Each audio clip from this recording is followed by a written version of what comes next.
Hello दोस्तों, आप सभी का हमारे YouTube चैनल स्टडी आपके साथ में एक बार फिर से स्वागत है। आज हम लोग डिस्कस करने वाले हैं 16th of July to 20th of July के मोस्ट इंपॉर्टेंट करंट अफेयर्स के बारे में। जैसा कि आप सभी को पता है, इस पर्टिकुलर सीरीज में हम लोग सिर्फ और सिर्फ exam oriented most important current affairs को डिस्कस करते हैं। साथ ही साथ ये पूरी करंट अफेयर सीरीज आपको different competitive exams like MPPSC, SSC, police exam या रेलवे एग्जाम या फिर जितने भी कॉम्पिटिटिव एग्जाम्स हैं जिनमें करंट अफेयर्स आता हो, ऐसे सभी एग्जाम्स के लिए ये पर्टिकुलर सीरीज आपके लिए बहुत ही ज्यादा बेनिफिशियल होने वाली है। तो बिना कोई भी पार्ट स्किप किए पूरा लेक्चर आपको देखना है। इस पर्टिकुलर लेक्चर्स में सारे इंपॉर्टेंट करंट अफेयर्स आपके कवर होने वाले हैं। फिलहाल बात करते हैं आज की हमारी फर्स्ट न्यूज के बारे में। आज की हमारी फर्स्ट न्यूज है, Madhya Pradesh government plants 11 lakh trees in single day, sets world record. हाल ही में मध्य प्रदेश सरकार द्वारा 11 लाख पेड़ों को लगाया गया सिर्फ एक दिन में, और जिससे वर्ल्ड रिकॉर्ड बन गया है 11 लाख पेड़ एक साथ लगाने का एक दिन में। ये खिताब अपने आप में मध्य प्रदेश सरकार को गौरवान्वित करने वाला है, क्योंकि मध्य प्रदेश का सबसे स्वच्छ शहर राजधानी इंदौर ने एक ही दिन में 1.1 मिलियन से अधिक पौधे लगाने का विश्व रिकॉर्ड बनाया है। यानी किस शहर में ये पौधे लगाए गए हैं, तो आपको सभी को ध्यान रखना है, इंदौर शहर में लगाए गए हैं। इंदौर को भारत का सबसे स्वच्छ शहर, साथ ही साथ मध्य प्रदेश का सबसे स्वच्छ शहर या फिर मध्य प्रदेश की आर्थिक राजधानी के रूप में भी कहा जाता है। इसके अलावा आप सभी को पता है, प्रधानमंत्री नरेंद्र मोदी जी ने 5 जून को विश्व पर्यावरण दिवस के अवसर पर एक पेड़ माँ के नाम नाम का एक कैंपेन चलाया था, इसकी शुरुआत की थी और उसी के तहत ये पर्टिकुलर ट्रीज लगाए गए हैं। इससे 140 करोड़ पेड़ लगाए गए पूरे देश में, जिसमें से 55 मिलियन सिर्फ मध्य प्रदेश में लगाए गए हैं। 24 घंटे में सबसे अधिक पौधे लगाने का पिछला रिकॉर्ड असम के पास था, लेकिन अब ये किसके पास है? मध्य प्रदेश के पास है। मध्य प्रदेश के इंदौर शहर में सबसे ज्यादा पेड़ लगाए गए। इसके अलावा कि मध्य प्रदेश के इंदौर शहर का आलू ओडीओपी के तहत एक जिला एक उत्पाद स्कीम में रखा गया है। ठीक है, तो ये भी आप सभी को ध्यान रखना है। चलिए बात करते हैं अगली इंपॉर्टेंट न्यूज के बारे में। अगली इंपॉर्टेंट न्यूज है, the project title Asmita Asmita Asmita augmenting study material in Indian languages through translation and academic writing launch किया गया है। यानी कि एक प्रोजेक्ट है जिसका नाम क्या है? अस्मिता। उसे हाल ही में लॉन्च किया गया है। यहाँ पर इमेज भी आपको दिख रही है अस्मिता प्रोजेक्ट की। अस्मिता प्रोजेक्ट क्या क्या करता है, क्या क्या चीजें हैं, उस पर तो हम लोग आएंगे ही, लेकिन ये क्वेश्चन बहुत इंपॉर्टेंट है। इससे क्या प्रश्न बनने वाला है, मैं वो आपको बता रहा हूँ। सबसे पहला प्रश्न आपको देखने को मिलेगा कि अस्मिता प्रोजेक्ट का फुल फॉर्म। अस्मिता का फुल फॉर्म आप सभी को ध्यान रखना है। फुल फॉर्म क्या है? अस्मिता का फुल फॉर्म है augmenting study materials in Indian languages through translation and academic writing. ये इसका फुल फॉर्म है। पहली चीज आपको पता चल गई, फुल फॉर्म। फुल फॉर्म के अलावा क्या प्रश्न पूछा जाएगा? प्रश्न ये पूछा जाएगा कि अस्मिता नाम का ये प्रोजेक्ट है, ये किस सेक्टर से बिलोंग करता है। चार ऑप्शंस दिए होंगे, एक हेल्थ होगा, एक एजुकेशन होगा, एक इंफ्रास्ट्रक्चर होगा और इसी तरीके से एक और ऑप्शन हो सकता है। तो आप सभी को ध्यान रखना है, ये किस सेक्टर से बिलोंग करता है, तो एजुकेशन सेक्टर से बिलोंग करता है। ये वाली बात आपको पता चल गई। तो ये दो क्वेश्चन सबसे ज्यादा इंपॉर्टेंट है, ये आपको ध्यान रखना है।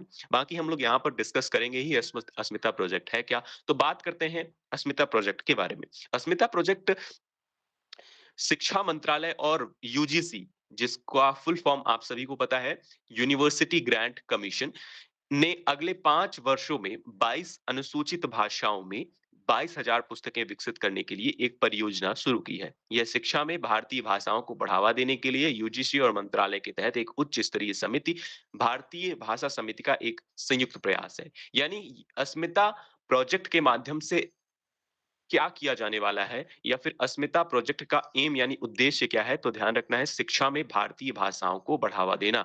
यानी कि अलग अलग लैंग्वेजेस में एजुकेशन प्रोवाइड करने का ये एक माध्यम बनने वाला है अस्मिता प्रोजेक्ट। इसके अलावा तीन ऐतिहासिक पहलों जिसमें अस्मिता, आप सभी को पता है, मैंने आपको बताया, बहुभाषा शब्दकोश यानी मल्टी लैंग्वेज वोकेबुलरी पर ध्यान दिया जाएगा। इसके अलावा रियल टाइम ट्रांसलेशन आर्किटेक्चर का शुभारंभ भारतीय भाषाओं में शिक्षण प्रदान करने को गति देगा। इसके अलावा अगर बात करें बहुभाषा शब्दकोश क्या है, तो बहुभाषा शब्दकोश क्या है? बिल्कुल सिंपल सी बात है कि सभी भारतीय भाषाओं के सभी शब्दों और उनके अर्थों के लिए एकल बिंदु संदर्भ। इसका मतलब क्या है? मल्टी लैंग्वेज शब्दकोश को आप इंग्लिश में क्या बोलते हैं? वोकैब्युलरी बोलते हैं। तो शब्दकोश या आप ऐसा कह सकते हैं अलग-अलग लैंग्वेजेज़ में डिक्शनरी बनाई जाएँगी, ठीक है? या फिर आप ऐसा कह सकते हैं English to Tamil, English to Malayalam, English to Hindi, English to Kannada, इस तरीके से अलग-अलग भाषाओं के लिए वोकैब्युलरी तैयार की जाएगी। ठीक है? ये पहल केंद्रीय भारतीय भाषा संस्थान द्वारा भारतीय भाषा समिति के सहयोग से विकसित की जाएगी। तो सर याद क्या रखना है? याद हमें रखना है सिर्फ़ इसका उद्देश्य या इस पर्टिकुलर स्लाइड से आपको इसका उद्देश्य याद रखना है। इसके अलावा आपको थोड़ी देर पहले 2 क्वेश्चन बताए। पहला क्या है? पहला क्वेश्चन मैंने आपको बताया था अस्मिता का फुल फॉर्म आप सभी को ध्यान रखना है और ये किस सेक्टर से बिलॉन्ग करती है? यही 2 प्रश्न इस पर्टिकुलर टॉपिक से बनने वाले हैं। ठीक है? तो आपको ये दोनों बातें ध्यान रखनी है। इसके साथ ही जो प्रीवियस लेक्चर मैंने आपको कराया है, यानी कि इसके पहले जो करंट अफेयर लेक्चर कराया है 11 जुलाई से लेकर 15 जुलाई का, वो बिल्कुल स्किप नहीं करना है क्योंकि वो बहुत इंपॉर्टेंट लेक्चर है। वहाँ से आपको 110% कोई ना कोई क्वेश्चन देखने को मिलेगा आने वाले अपकमिंग कोई भी एग्ज़ाम हो। आप जो भी अपकमिंग एग्ज़ाम देने वाले हैं, उन सभी एग्ज़ाम्स में उस पर्टिकुलर एक लेक्चर से कोई ना कोई क्वेश्चन बनने वाला है, इसलिए उसे स्किप बिल्कुल करके नहीं जाना है आपको। साथ ही साथ ये लेक्चर भी इम्पोर्टेंट है क्योंकि यहाँ से अस्मिता जैसे एक इम्पोर्टेंट प्रोजेक्ट के बारे में हमें पता चला।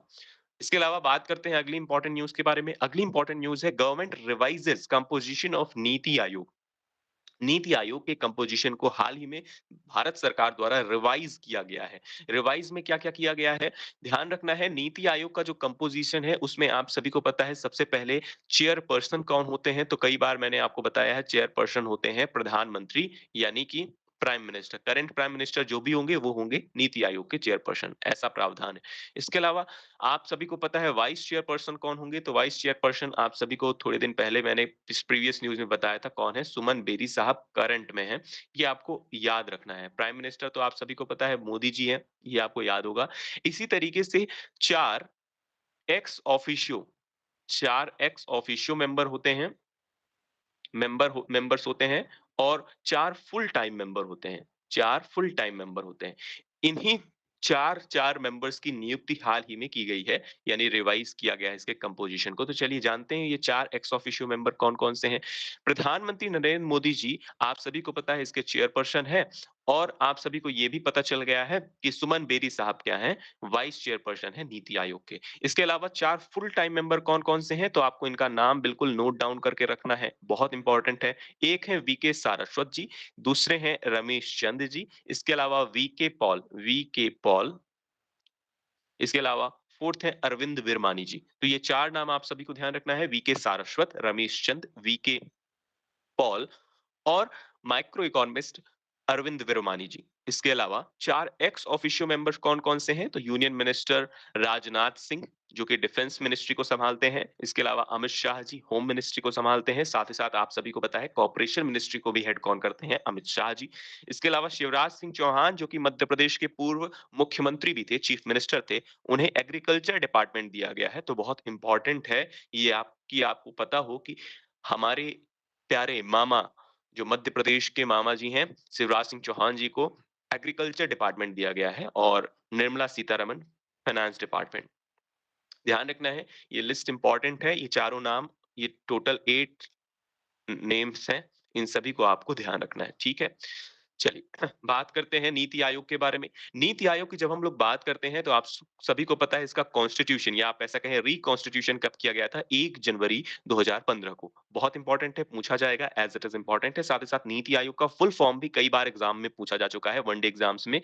National institution for transforming India. तो सर क्या-क्या प्रश्न इससे बन सकता है? तो एक प्रश्न बन सकता है इसके चेयरपर्सन कौन है? दूसरा प्रश्न बन सकता है वाइस चेयरपर्सन कौन है? तीसरा प्रश्न बन सकता है इसका फुल फॉर्म क्या है? तो सबसे ज़्यादा जो प्रश्न पूछा जाता है अक्सर वो फुल फॉर्म पर है, अक्सर पूछा जाता है। इसके अलावा इसका फॉर्मेशन कब किया गया है, ये भी ध्यान रखना है। फुल फॉर्म और फॉर्मेशन बहुत सिंपल है, याद रख पाएँगे आप 1 जनवरी 2015, ठीक है? इसके पहले कौन-सी बॉडी थी? तो इसके पहले जब कांग्रेस सरकार थी तब प्लानिंग कमीशन चला आ रहा था और प्लानिंग कमीशन को ही रिप्लेस करके 1 जनवरी 2015 को नीति आयोग का गठन या नीति आयोग का कॉन्स्टिट्यूशन किया गया। अगर बात करें नीति आयोग के बारे में तो क्या ये कॉन्स्टिट्यूशनल बॉडी है? क्या ये स्टैट्यूटरी बॉडी है?